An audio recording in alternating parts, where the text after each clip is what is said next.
The nation of Haiti is moving closer to the brink of collapse. Since early January, the country was left without a single elected official, leaving heavily armed gangs to be in control.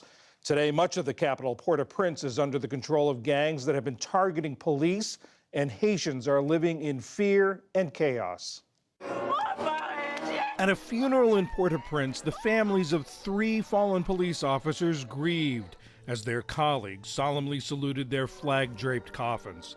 In the last month, gangs have killed nearly 20 officers.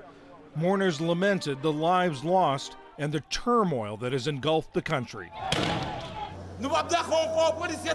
Our police officers are being slain again. We will not accept that bandits rule and that they say that the government is theirs. Elsewhere in the capital, rage.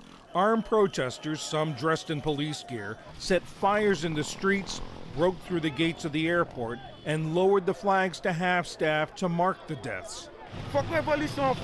There has to be a revolution. There has to be a bloodbath. All these policemen have been killed, and the Prime Minister has not reacted. Violent protests have persisted for months, and many Haitians are angry that the government can't keep them safe. We've been suffering for a long time. People are dying of bullets. My mother, my child, and my sister. We will not be able to continue. The term of Prime Minister Ariel Henry, who was appointed to office, expired February 2022, but he has yet to schedule new elections. No one voted for him. He was not elected. He has no legitimacy. He has no right. Ariel Henry is not the president. With no president, no legislative quorum, and the High Court dysfunctional, lawlessness reigns. The UN estimates that gangs control more than half of Port-au-Prince. Late last year, the UN imposed sanctions on one of the most powerful gang leaders, Jimmy Cherizier, a former police officer known as Barbecue. He's accused of numerous atrocities, including massacres and sexual violence. But Cherizier considers himself the lesser evil. You and your country, if you were living in these conditions, if you saw the conditions in which our people are living in, wouldn't you revolt? Haiti and the UN have called for international peacekeepers to bolster the country's beleaguered police force. It is our obligation to act fast. If we overcome the gangs, we will restore order and peace. But so far, only Jamaica has offered to help, leaving Haiti to fall deeper into chaos. Earlier, I spoke with Jacqueline Charles, who is the Miami Herald's Caribbean correspondent. I asked her what she saw on her recent trip to Haiti. I had 2 very different trips to Haiti, which is, crazy. The first trip, I went to north part of the country, to Cap-Haïtien, the historic capital of Haiti, and I went for an international jazz festival. Yes, a jazz festival in Haiti. Fast forward a couple of days later, this time I'm in Port-au-Prince. I go as part of an embed with the United States, and it is chaos. It's protest, and it's police who are protesting, and they're armed. They are putting up barricades. You're blocking roads. We were coming right off of the latest killings of police officers. There have been 14 just in the month of January, 78, according to a local human rights group, since July, when interim Prime Minister Ariel Henry came to power. So, police officers were in rage, but they were joined in these protests also by fired cops as well as gang members, according to sources who I spoke to. So all of that just tells you about the volatility of this country, that one minute, you could be walking into this city and enjoying beautiful jazz, and then the next minute the streets are blowing up, because those protests were also in the north, the very places where I was just walking freely just a few days earlier. Who's in charge in Port-au-Prince? Who controls the city? Well, that depends on who you ask, right? The United Nations will tell you that today gangs are in control of over 60% of the capital, including where the U.S. Embassy is located. That embassy is located between 2 gang strongholds. Haiti today does not have one elected official. The country has 12 million people. As your audience may recall, that the president was assassinated in July 2021.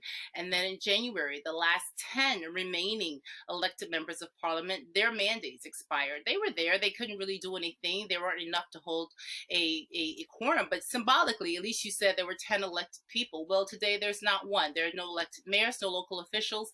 There's been ongoing debate and differences in terms of, who should be in charge, who should take control of this country, what should it look like, should there be a long transition, or should it be a rush to elections? Why are the police the target? The reality is that you have a country today with a police force is like 1/4 the size of the NYPD. Basically 9,000 police officers who are active duty, ready to go at any particular moment. And they're not all in Port-au-Prince. They have been trying to battle the gangs, but it's very difficult for them to sustain any of those wins that they have. I mean, kidnappings last year went up 104%, according to the UN. That was, one kidnapping every 6 hours. The homicide rate also climbed 35.2%. I mean, this is the reality that Haitians are living with. Today, their top and number one concern is safety. And we've seen Haitians trying to flee this turmoil and this chaos. What are they doing? How are they trying to get out? They're not trying to. They are actually doing it. The Biden administration recently announced a 2-year parole program for 4 countries, including Haiti. And as long as somebody has a sponsor in the United States, and that sponsor is able to show that they have the financial ability to take care of someone, and they pass a background check, and the person in Haiti has a valid, passport, then they're being paroled in. And what we're seeing is this long lines of people, including police officers. Hundreds of police officers have applied for passports so that they can qualify for this program. I mean, everybody wants to leave the country, and so those who are committed to the country are saying, who will help us rebuild? Because for them, this chaos cannot last forever. What's it going to take to restore order? And is that within sight? Well, the interim government has asked for the deployment of a multinational international force to basically assist the Haitian National Police in combating the gangs. Everybody I talk to will tell you that this is a police force that's very well trained, but they don't have the equipment. And when I talk about equipment, I mean something as basic as ballistic vests. I did a ride-along and embed with the police last year, shortly after a massacre in a particular community. They took me out, and I saw young guys just fresh out of the police academy standing guard about a mile down from the U.S. Embassy, and they did not have a vest, or if they had a vest, there was not a bulletproof plate that was in there. And of course, they're underpaid, and so they really need help. But of course, this has become a very political issue, right? The United States supports this request, but it doesn't want to lead this force. It's asked Canada to take the lead. We have not officially heard anything from Canada yet. Jamaica just recently said that they would be willing to participate. When you think about the Caribbean region, they actually have the experience. Their defense force, their military actually do anti-gang raids or operations alongside the police. But, that is what everybody's waiting for, to see if that's going to happen. But also, just when you talk about to Haiti, you say, Haitians say, what is it going to take? This very question that you are asking, they are also asking, because it's like, what is rock bottom? How bad do things need to get? And when I tell you that things right now are bad, they really are. Jacqueline Charles of the Miami Herald, thank you very much. Thank you.